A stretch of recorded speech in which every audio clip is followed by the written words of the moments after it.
તમારે હેરની length decide કરવાની છે, એટલે કે આપણે ગાઈડલાઇન ડિસાઇડ કરવાની છે.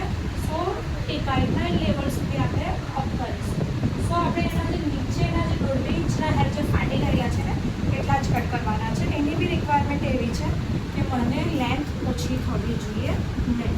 સો નીચેના હેર લઈએ છીએ, લોક કર્યો છે હેરને, અને હું જસ્ટ પહેલાં સ્ટ્રેટ કટ જ કરું છું. Okay, clear? એન્ડ ધેન મેં જે તમને કીધું તેમ કે આપણે ટેક્સચરાઇઝિંગનો યુઝ કરતા હોઈએ છીએ. ટેક્સચરાઇઝિંગ આપણે શાના માટે કરીએ છીએ? સીઝર 45 ડિગ્રી એંગલ પર રહેશે. This is your 90 degree and this is your 45. બરાબર છે? આપણે અગેન અડધો વર્તુળને ઇમેજિન કરો. That is your 90. આ રીતે પોઈન્ટ કટ કરી દઈશું, બરાબર, યા તો ઝિગઝેગ કટ કરી દઈશું.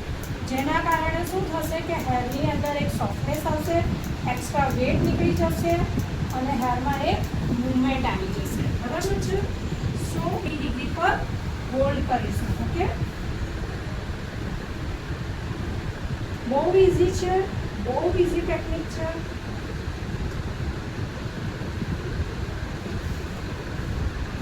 સો પ્રોપર 180 ડિગ્રી, બરાબર છે? ગાઈડલાઇન મને મળી ગઈ છે. અગેન હવે આપણે સેમ ટેકનિકને આપણે ફોલો કરવાની છે. બરાબર છે? Again 45 degree angle scissors and સીઝરનો ખાલી પોઈન્ટનો જ યુઝ કરવાનો છે. ધ્યાન રાખો કે તમારી પોતાની ફિંગર કટ ના થઈ જાય.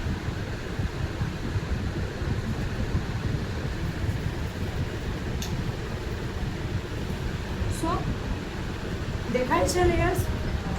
હવે આપણે આ બાજુ એક સેક્શન બાકી છે.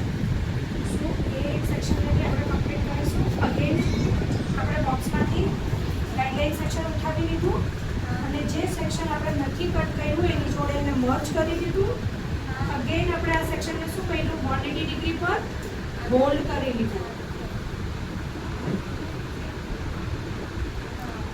Section should be tight. Section તમારા ટાઈટ રાખો.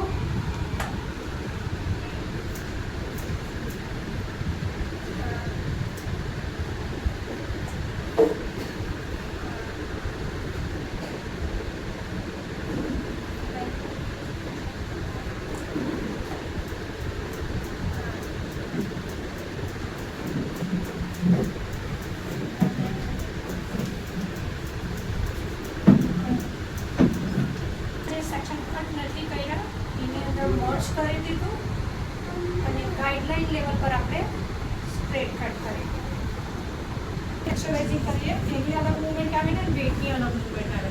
બરાબર છે? આ સેક્શન આની જોડે કનેક્ટ થઈ ગયું. ક્લિયર? ઓકે, આપણે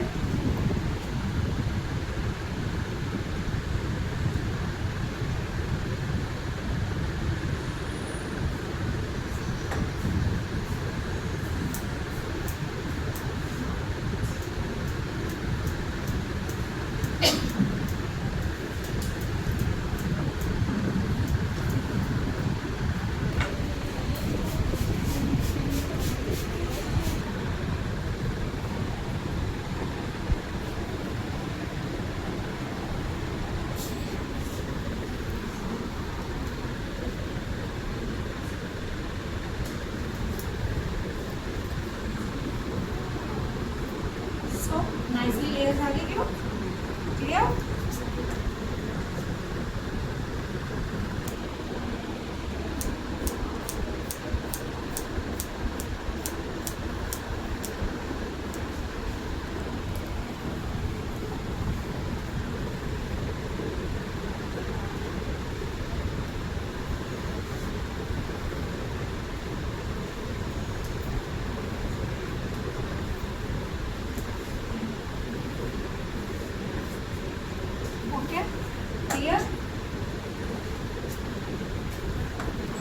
ટેક્સચરાઇઝિંગ નાની અમથી લાગે તમને વસ્તુ, પણ